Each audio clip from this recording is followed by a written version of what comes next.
Hello, good morning, everyone. Welcome to the International Elephant Foundation's Conservation Chat. We're going to be getting started here momentarily. It's good to see everyone this morning or afternoon, wherever you're tuning in from. We would love to have you put in the chat where you're tuning in from if you wish to do so. We'd like to see where everybody is from. So we're going to get started here in just a second. We're just letting a few people get in. Big old Dallas. Yay. Hi, Jill. Okay. Well, why don't we go ahead and get started? For most of you might know me, my name is Julie Bates. I'm the Donor Relations Manager at the International Elephant Foundation, and I'm going to introduce the rest of our team. We have Deborah Olson, who is our Executive Director here on the line with us, and we have Chase Ledoux, our Special Projects Manager, and also Sarah Conley, who is our Assistant Director of Conservation, and she is going to moderate for us today. But before I turn it back over to Sarah, I have a couple of housekeeping items I wanted to go over. Once we get the presentation going, please put your microphones on mute and keep your cameras off. It will help save bandwidth because there are some people that are on the line today from different parts of the world. We also encourage questions. So if you have a question for our presenter, please put it in the chat and we will get to your questions as soon as the presentation is over. And so that's about it on my end. And so I'll turn it over to Sarah now, and she's going to introduce our presenter and tell you a little bit about him. Good morning, good evening. Hi, everyone. Thank you so much for joining us. Today, we are very excited to have Tashi Wangdi for our conservation chat all the way from Bhutan. He serves as the human-elephant conflict focal person under the Division of Forest Office in Sarpang, Bhutan, working for over 5 years with the local communities to educate and help mitigate human-elephant conflict challenges. He actively promotes coexistence strategies and mitigation measures in the field, as well as conducts advocacy and education programs for communities and students. He uses tried and true methodologies as well as social media platforms to build the next generation of conservationists, and even composed a song to cultivate positive attitudes towards elephants. We are very happy to have him here with us today with all the time differences and all the way from Bhutan. Welcome, Tashi. Thank you. And you are muted. Let's get you unmuted. Thank you, Sarah. All right. So I know you have some slides prepared, so let's go ahead and share those, and I will turn it over to you. Okay, ma'am. Can you see my slides? Yes, beautiful. Can I start? Please. Thank you. Hello, everybody. Good evening. Good evening from Bhutan. Maybe good morning there. This study, Understanding Severity of Human-Elephant Conflict in Sarpang, Bhutan, was funded by International Elephant Foundation.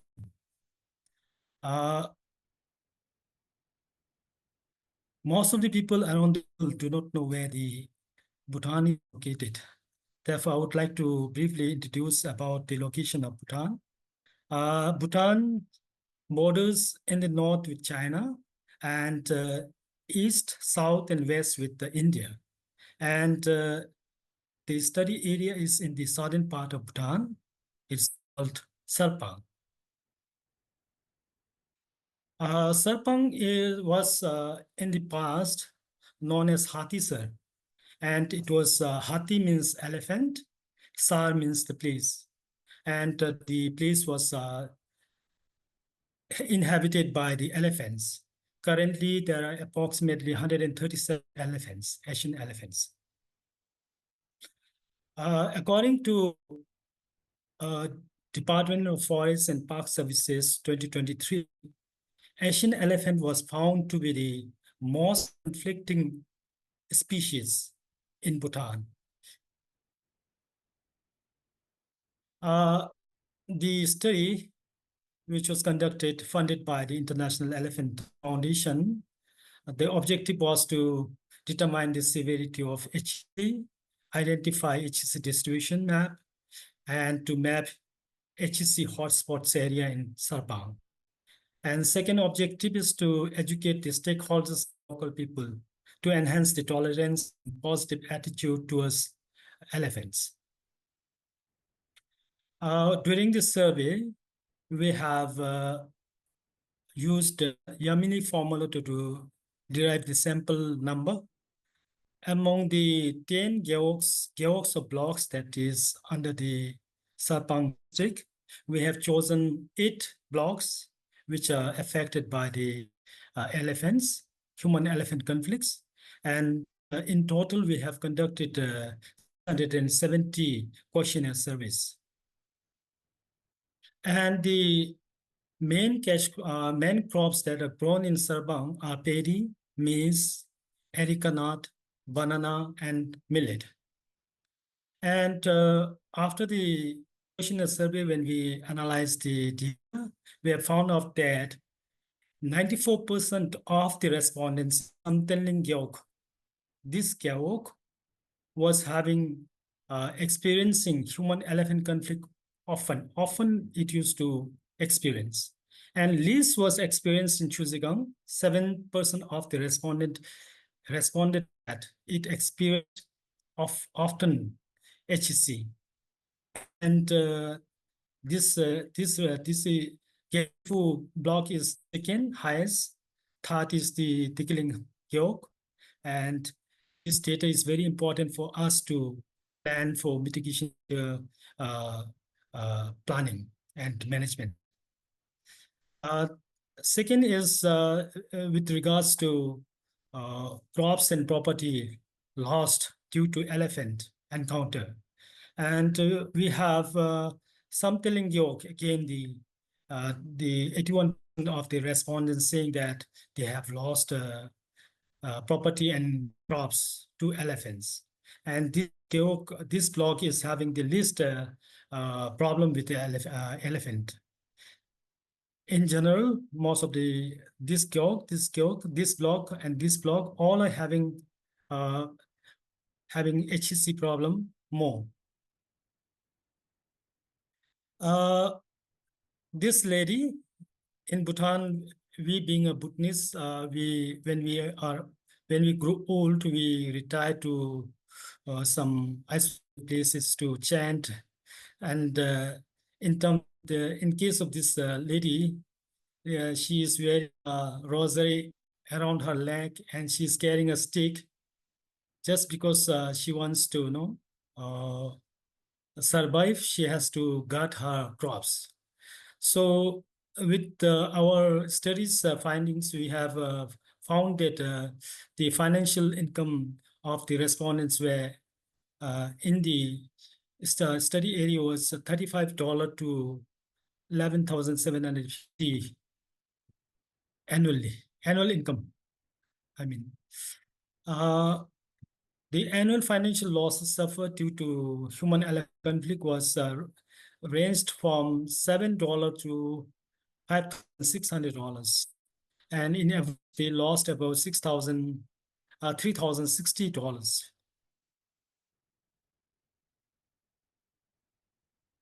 This elephants loss is habitat and fragmented, and then the habitat is being deteriorated. Now it has begun to attack or break the grocery stores and break houses in search of food for their survival. The human-elephant conflict also leads to human death. This monk was killed by an elephant when this monk returning back to its monastery after going for morning work. This graph shows the severity of the human-elephant conflict in the study area. To determine this, we have asked the respondents whether they have less a less severe problem or some severe problem or very severe problem, ranging from these three. We for the less severe problem, we have asked the respondents that if the problem was below 2,000 rupees Milton, which is about dollar, then it is considered less severe. Somewhat severe is ranging from $2,000 to 5,000, no, 2,000 rupees to 5,000 rupees. And very severe is from above 5,000 rupees. So when asking that, this block is having the very severe problem, and this block also have the severe problem. Likewise, because of this data, we are able to plan uh, some of the mitigation measures that we can uh, place in these places. We also looked at the percentage, we look at the feelings towards elephants, people's feelings towards elephants, because for the conservation purpose, we need to know about the feelings of the people towards the elephants. So we found that Chusagang Gyok, to determine this, we asked whether they felt nothing or good or bad. This Chusigang Gyok people, they said 28% of the respondents, they said that they felt bad about elephant. And this one also quite high, 9% of the respondents said that they felt bad. This also quite high. But at the same time, we all have people feeling good about elephant, these places. So because of the feelings and their feelings towards the elephant, we can also plan plan mitigation measures according to their feelings and perception. This is one of the elephants that I have and then photographed. Because of these people's hatred towards elephants, he got a shot, or maybe it was shot by a gun. It was injured, and after 10 days, I also encountered the same elephant, and I took the photograph, and then I was happy to see the wound of the elephant healed. This because this is in connection to the feelings of the people. People are not happy, then they can kill elephants. This elephant was shot in India, and it came, some of the policemen, they saw this elephant running towards Bhutan. So when it arrived Bhutan, it stated it had suffered for about 1 week, and then we duted there, but it didn't survive. It died after 1 week. This is one of the elephants that was found dead inside Bhutan, and I was very sad to see this elephant died in this position. We call it, it was died in prostration position, and the people respected it because it is, we believe it to be the incarnation of Lord Buddha. And this elephant was, maybe it was killed because of the poisoning, and we had to bury it at the same site, same area. This is with regards to the education or awareness programs people have attended for the elephant conservation. When we went and surveyed, we found out that most of the people, about in average, 90% of them were not educated. Only few of them attended the awareness program or education program with regards to human-elephant conflict or elephant conservation. So we came to know that we have to do more on that activity. So with the funding support from International Elephant Foundation, we could educate and create awareness program in school. And in total, we have I and my friends together have created awareness of education program in to 6,700 students in the study area. And we also have educated or created awareness to the stakeholders and rangers. In total, we create awareness to about 450 stakeholders, rangers.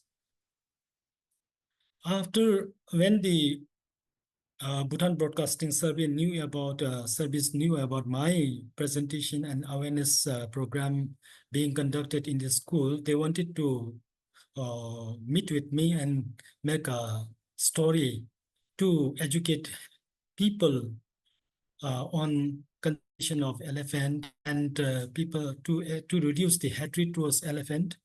So this is the recording which went on in this site to get the people. This man he recorded and then he had telecasted in our Bhutan Broadcasting Service. This is the human-elephant conflict distribution map that we have determined after interviewing and going to the field. And this is very important for us to know. And currently in our area, our King Jigme is planning to build this area to grow Gelifu mindfulness city. So for that, we are working on to develop elephant corridor. So this data will also be very useful for us to be used for developing Asian elephant corridor in Bhutan. This HEC hotspot map that we have come up after this study, and these three blocks we have seen high level of human-elephant conflict. So with the funding assistance from World Bank and other, in 2026, we are planning to establish QRT and uh, uh, going to work towards reducing the human-elephant conflict in these areas. World Bank has also funded for coloring. This is the elephant coloring color, GPS color. We have colored 2 elephants in total, but I have shown only elephant of one GMC. One GMC means Gelifu Mindfulness City. We named after the King Jigme's project. And this elephant was colored. And then we have downloaded 3 months data from this elephant collar, and we have found out this. This is the border between India. This side is India, this side is Bhutan, this side is Bhutan, and this side is India. This is the international boundary. This is the national highway. And according to this blue represents low cluster and yellow represents high cluster. This shows that the Asian elephants clusters mostly for 3 months data shows that it is mostly cluster, is mostly concentrated or clustered in Bhutan. So it is very important for us to study and develop elephant corridor. One of the problems in Bhutan is we do so much of conservation, and then the population of the elephant increase. This is also one of the pictures that I have captured to indicate that the increase. There are so many young ones. There are about 4 or 5 herds of elephants consisting of 11, some consisting of 15. Every year you can see about 3 to 4, sometimes 5 calf being born every year. because this is all because of the conservation effort that we put on. Here also we can see so many curves. Here also we can see so many curves. Likewise, elephant populations are increasing, and then at the same time, because of the uh, habitat remaining the same size, elephant population increasing, and the population of the human also increasing. So many development activities are coming up, infrastructures, road and all. Because of that, we are having increased human-elephant conflict. I just wanted to share this electric fencing. This is the design that we have worked in, and this has been successful because along the electric fence line, we have concretized 4 inches, but in reality, it could be done 1 inch to reduce the cost. But we did 4 inches because we were experimenting for the first time. So this electric fencing was constructed in 2022. Till now, this electric fencing has been very successful in preventing elephant entry to the village, and it has protected, saved property and crops of the farmers. This width is 1 meter, and the length of this electric fence is 4.5 kilometer. And this concrete prevents this weed growth. Then weed growth doesn't touch this GI wire. Then there is leakage of current, and it is functioning well. When the current passes through the wire, elephants are not being able to enter inside. So it has been successful because of this. This type of destruction has reduced, and in that village, before this land used to be fallow, and people have now started to cultivate in these areas. One of the important thing that we have found out in Bhutan is to develop quick response team. In other places, it is also called rapid response team. We have established 3 quick response team, and those quick response team members are uh, attending the complaints of human-elephant conflict, and these people are going there chasing elephants, and then most of their lives, most of the properties, most of the crops are being saved by these people. But gradually, with the passage of time, initially when the community teams are formed, we provide them powerful torches, this type of rain gear, heat, boot, and all. But gradually, with the passage of time, second year, third year, they get nothing. They have to do their duty. Then this become dysfunctional because of the, not getting incentive. So what we are planning is now we are planning to not we, but I thought to uh, establish a quick response team because every people they want security. For their security, I thought of uh, collecting minimal fee to make payment to this quick response team to sustain that. I think annual fee, and then we wanted to form a quick response team and pay them, make them accountable for what they have not done. If they are not doing their duty, they should be accountable for that because they are paid. Just now, if they are not paid, so we are not being able to sustain. That's why we are also having problems because of not being able to give them anything. Whatever we have provided equipment, they all become dysfunctional, and they also finally become dysfunctional. And this is the torch. This torch name is Answer P18R signature. This torch is very powerful, but it is very expensive also. This this torch, when we flash out, it can go up to 100, 200 meters. And when we flash out that torch to elephant, they do not attempt to come to us, and then we are being able to chase them using this powerful torch.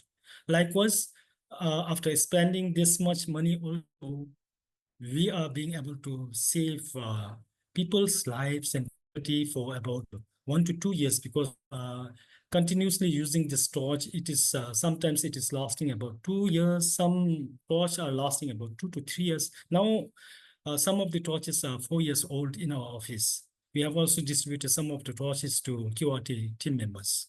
This is also with the torch, we can see elephants, very powerful. So the study that we have conducted have benefited us, and this is surely going to benefit us in planning the mitigation measures where we can provide.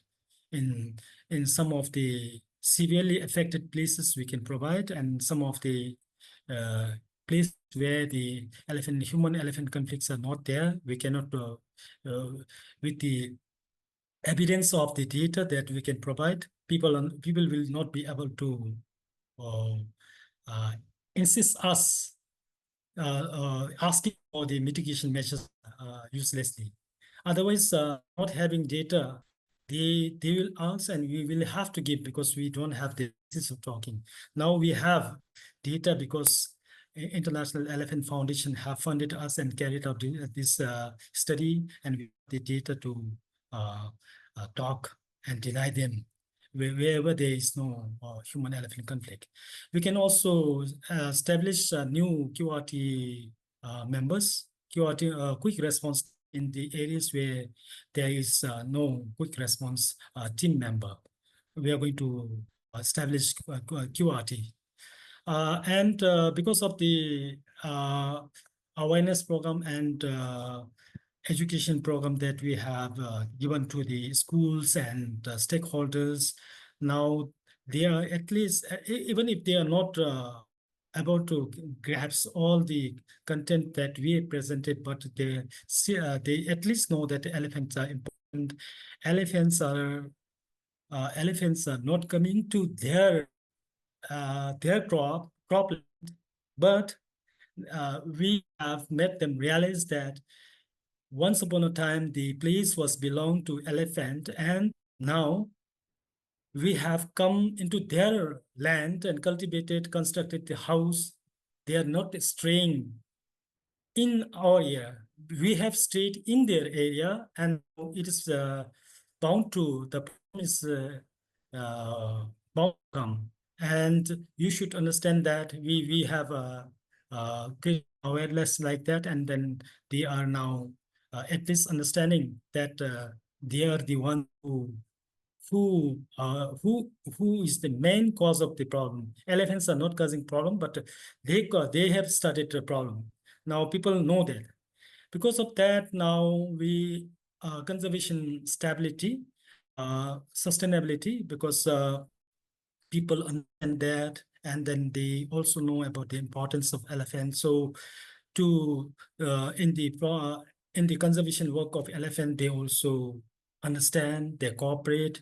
Without the support of people, the conservation work that they implement in the field is very difficult to succeed. And lastly, planning to establish migratory territory for elephant. That is, we can use the data of hotspot area and the elephant distribution uh, area data that we have collected from the study, use it, and then it's very helpful. So I would like to thank the International Elephant Foundation for funding us and being able to collect this data and use it meaningfully. Thank you. And then I apologize for my English. I am not able to talk. Whatever idea I have, I'm not being able to convey. You did fantastic. You don't, no apologies necessary. Thank you so much. That was wonderful.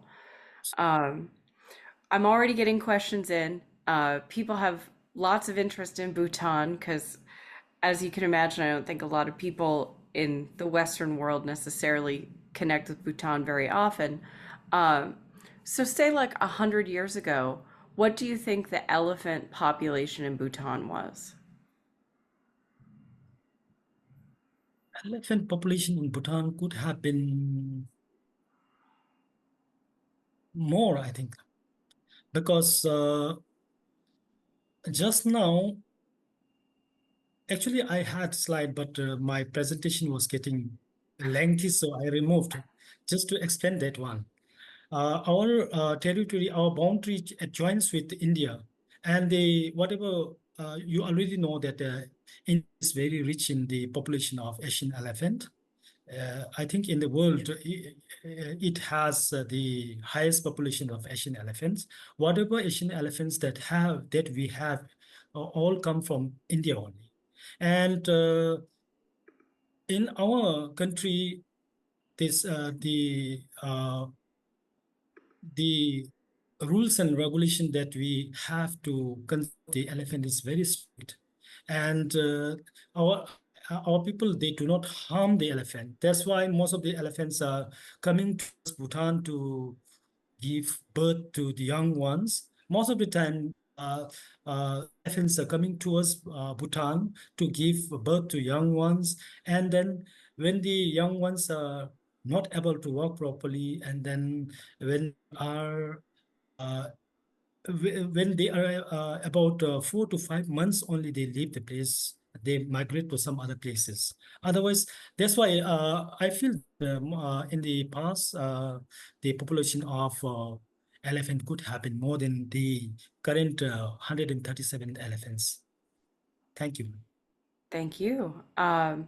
So, because you the elephant population comes in from India and there's so much cross-border population, what kind of interactions or do you work with Indian authorities to help manage conflict and those things? Uh, that's a very good question. Last time when I was attending Fourth Asian Elephant Range State meeting in Cambodia, we had the discussion, same discussion, because till now I have been working. This is my 6th year working with elephant and people here. We not a single time we had interaction with the transboundary, the counterparts. So it's very difficult. Then last time also I reached the point. Most of the time the elephants are coming towards Bhutan, and when the elephants come towards Bhutan, they come across the farmer's field. In a farmer's field, they find crops, they eat up. Then farmers, they complain. We have conflict with them, with elephants. Then when we go to farmer's field, the QRT members and the forest personnel like me and my team, we chase them towards India. The moment elephant reaches the Indian side, Indian people, they chase this same elephant up. Now the elephant have nowhere to go. This is very sad moment for us to observe. That's why I also requested IUCN to look into some of the solution that could help this elephant find its suitable habitat for them to live peacefully, happily, not like the whenever they are whenever they go to Bhutan people, Buddhist people, they chase them down. When they reach India, they chase up. This is very sad situation. Very sad. I'm glad you got to speak to your counterparts at the range states meeting. Did you guys come up with any plan to work Uh, together? I have requested IUCN to facilitate us to ask for these dialogues, because it's very important for us to have dialogue, because elephant chasing up, down, this is not a solution for us. You're right. That's not a solution. We have to do better. Um, Someone's asking, are there tourism opportunities in that area? So maybe that can help support people's incomes.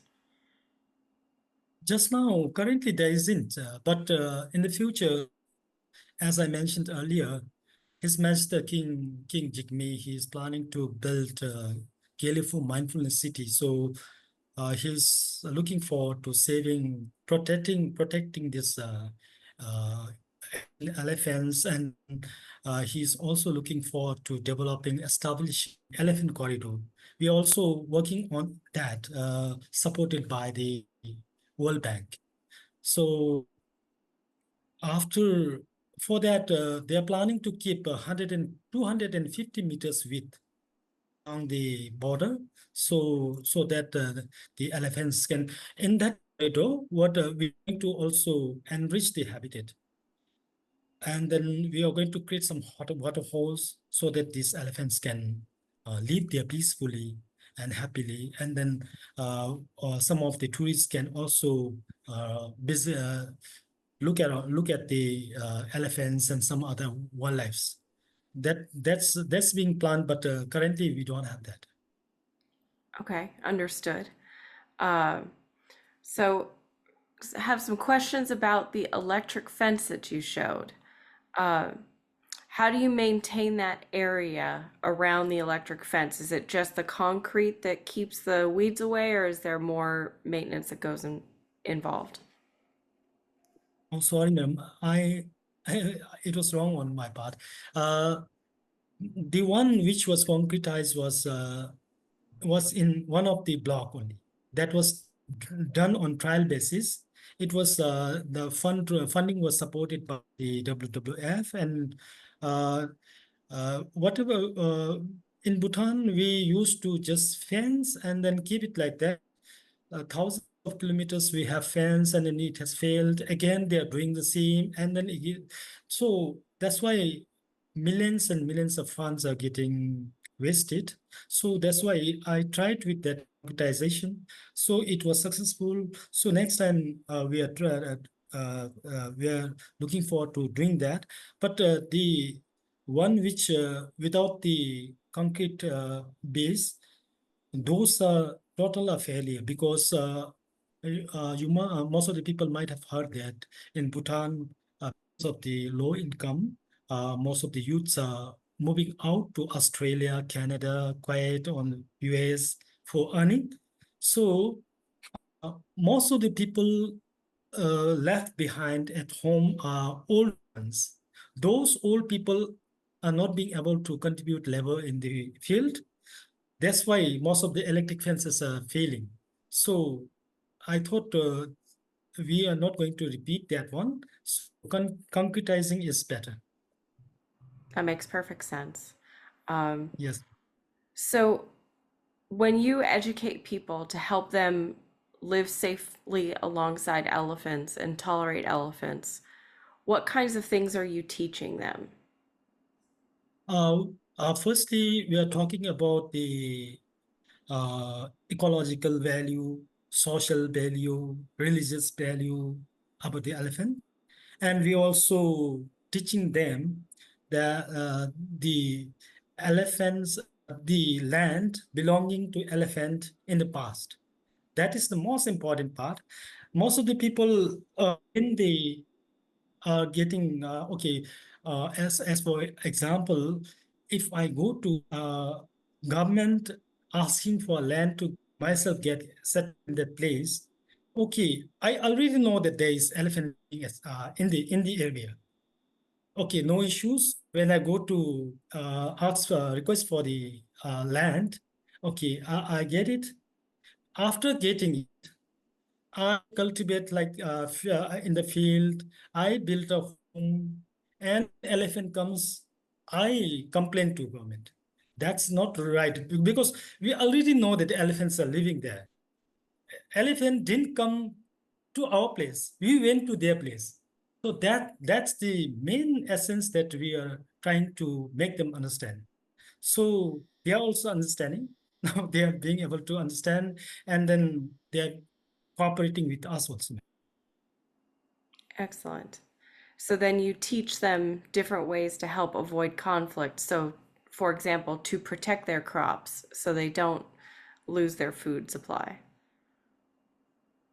Uh, no, like when we teach like that, but they understand, they develop some resilience, tolerance, because uh, to protect their food crops, they need a physical barrier like electric fence and all. But for just the education, only develops, enhance their tolerance level. Perfect. Makes sense. Uh, so someone's asking about how Bhutan, do you guys have national parks? Do the elephants live in sort of protected regions at all? Or is it kind of just animals go wherever they want? We have uh, in the east, we have Manas National Park. Royal Manas National Park shares the boundary of Indian National Manas National Park, those two. And in the west, we have Phipsu Wildlife Sanctuary. And in the north, we have Jimmy Singh Yawanchu National Park. And also in the middle, we have the biological corridor. But those areas not feasible for our elephant to move, use as migratory route, because the terrain is too steep. So that's why we are planning to establish elephant corridor separately. Perfect. That's great. So the elephant collaring that you showed, that's going to help determine where that corridor will go? Yes, madam. The one which I showed is the GMC one, and we have in total colored 4 elephants. And World Bank is supporting us to color 10 more elephants in upcoming project. They are going to fund us starting from 2026. They're also looking forward to fund us starting from July 2025. Maybe we will be able to color 10 more elephants. And those elephants, we are looking for the uh, uh, leader in the heart. What's the leader in the heart, so that it can lead and then uh, show the tracks of the movement. So in the current situation, we have collared only 4 elephants, which we think is not sufficient. So World Bank is again supporting us to collar 10 more elephants. Those data will be used for developing the Asian elephant corridor. Excellent. That will be wonderful. Um, we have people asking about your TV broadcast. So can you tell us more about how that came about and what kind of response you got from having your program broadcast to the whole country? Yeah, I should be thankful to International Elephant Foundation, because with the funding support from International Elephant Foundation, I was uh, uh, going around from schools to schools, educating the students, teachers, and also I was meeting with the stakeholders and rangers, discussing and teaching them, creating awareness. So it has captured the attention of the BBS. So he directly came to me, and he got one contact number of mine from one of my friends. So he called me and he told me to meet, or he wanted to come and meet me. So we met, and then he said elephant is very important. And then in our Buddhism, it is considered as Lord Buddha's incarnation, and he really was interested. So then we were walking and talking, and then cameraman was recording. So I was emphasizing on the conservation of elephant, and then I was trying to say to convey the message that if we do not protect or conserve or protect these elephants, one day we will have to, when these elephants are in front of us and in our land, living together with us, we should be able to exist with them. Otherwise, we should one day go to museum to see how the elephant are. Then it really touched him, and then whole country were interested. And now I keep posting with some messages, video clips on TikTok. There are so many viewers. So in that way, I'm trying to impart some message for the conservation of elephant. That's wonderful. I love seeing more and more people getting your message. That's great. Um, so you wrote a song about elephant conservation. Can you tell us about that? Yes, ma'am. That elephant song was titled as "Elephants Cry for Compassion in California." That was purely based on the, and I saw elephant Bhutanese people chasing the elephant towards India, and then the Indian people chasing elephant towards Bhutan, and in the middle they have nowhere to go, and then they were in. So I struggled, and then I my song was totally based on that. Then this land belonging to elephant, we coming in, most of the people we getting settled, and they are being displaced. And then the first stanza is about the land belonging to elephant and we taking over the land. Second thing is, okay, now when the land is being taken over by the human beings, and these elephants are displaced from their habitat, their home, then I'm comparing with this what say ourselves. If we are, somebody comes to our home, and if somebody takes chase us away from and takes over our home, then what will they feel? Those things. And in the last stanza, elephants requesting human people to save them, to requesting them to uh, protect them, so that not let them get extinct from this world. Those things. Because of my English, poor English, I'm not being able to convey the message. No, that's great. Actually, It sounds like you're really telling an excellent story with that song. That's wonderful. thank you. Um, how can people find you on TikTok? What's Uh, your uh, what's your TikTok name? uh, Tashi Wangdi only. All right. We'll put it in the chat and have everyone Thank sign you, up and thank you. follow you. Um, someone's asking, what do you consider your greatest achievement in protecting elephants? My greatest achievement would be whenever go visiting the poor people get suffering. And in case of Bhutan, we don't, our government, due to lack of fund, they do not compensate. Be it even if the people are being killed by the elephant. And most of the time, poor people are suffering. Those rich people, they have solid, strong buildings. Those buildings are not never being damaged. Then poor people, being poor, they're having a poor quality of shelter. Those shelter are easily damaged by elephants. And then when they lose everything, nobody goes there. Some people, yeah, some of the local leaders, they go there, and then I go personally there, and then I try and help whatever I can. But most of the time, I also have to look after my family, and then it's very difficult for me to do that. And I feel that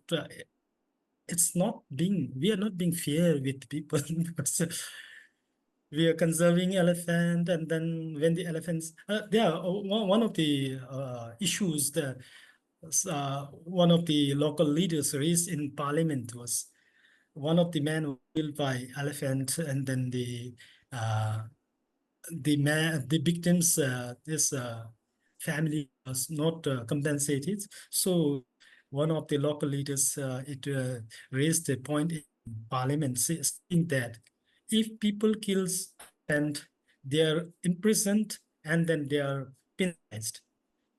When elephant kill people, they get nothing. It is not fair. They're saying like that.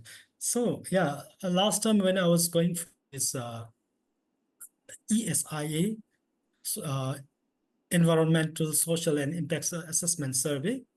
For that, this World Bank was doing that road construction. For that, I went to do questionnaire survey, and during that time, I met one lady, and I was in the process of surveying, asking questions. She was saying my husband was killed by uh, elephant. Now, 3 children, nobody's looking after. I'm going through very difficult time. They were saying that so many victims are like that. So I feel so sad. And then this is one of the thing that I can do is I go to poor people and then try and uh, ask those household around them to help them. They do it. They do it whenever the house is damaged. The local people around, I go there. I tell them, I work in this place for temporarily. I may be transferred after a few years. You people are living all the way together. Since small, old, you will be living together. So please help, please.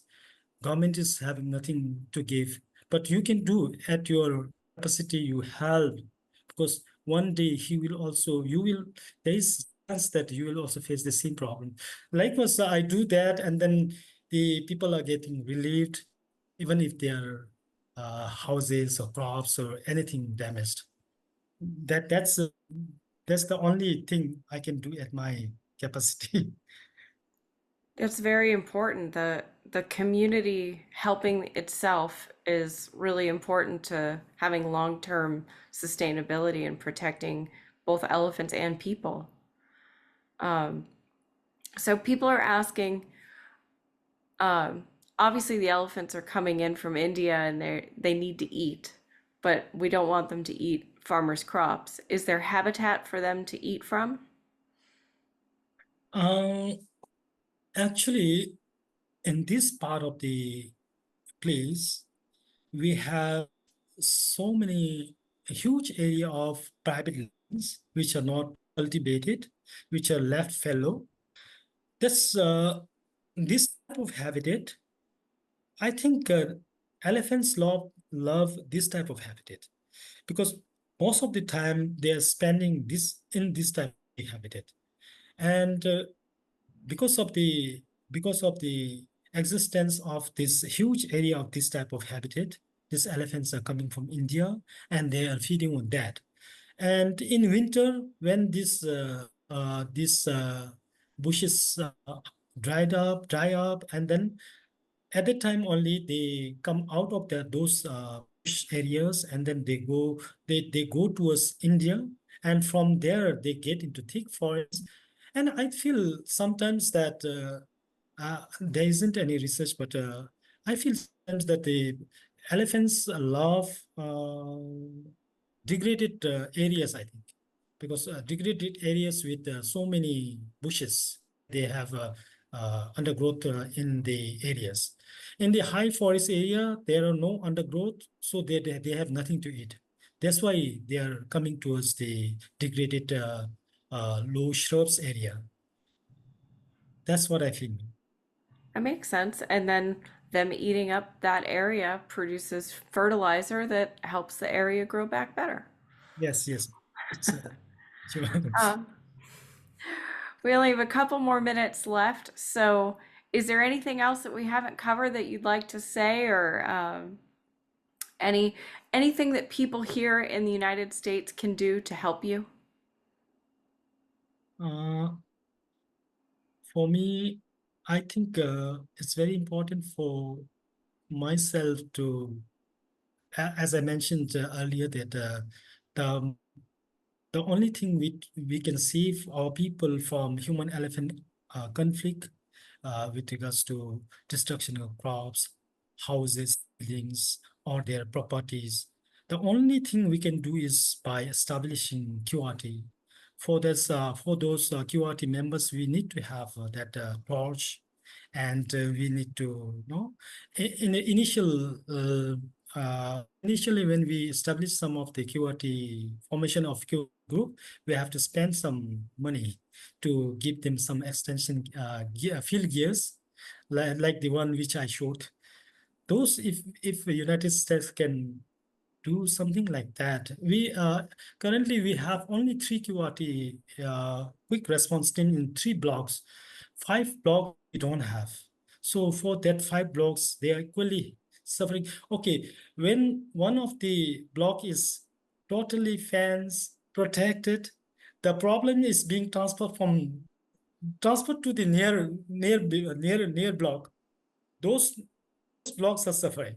So that's why I was thinking of forming QRT groups in all the blocks having the elephant problem, so that they can have, because people are not being able to sleep in the night. People are being able to go as they like, because of the fear of elephant.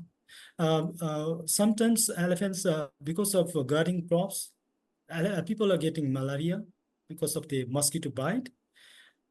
Some of the students are not being able to attend class properly because of guarding their crops at night. There are so many problems. And then most of the time, people are not, those poor people are not being able to sleep in their own home, because of the fear that elephant might damage and they might get killed. That's why most of the poor people who are having a weak shelter, they're uh, going to neighbors' home, requesting them to let them sleep in their home building, which are very strong. This type of problem are there. So that's why if you strengthen the QRT quick response team members, then it will be very helpful, and it will be helpful for elephant also, and then the people also. It will. Absolutely.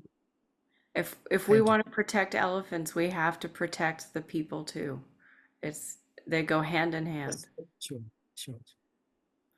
Well, thank you so much. I know that I found this fascinating and all of your stories and really making it personal to let people know what life is like living alongside elephants in Bhutan has really been impactful. I'm gonna turn it over to Julie to make a couple announcements. I know she's got some comments.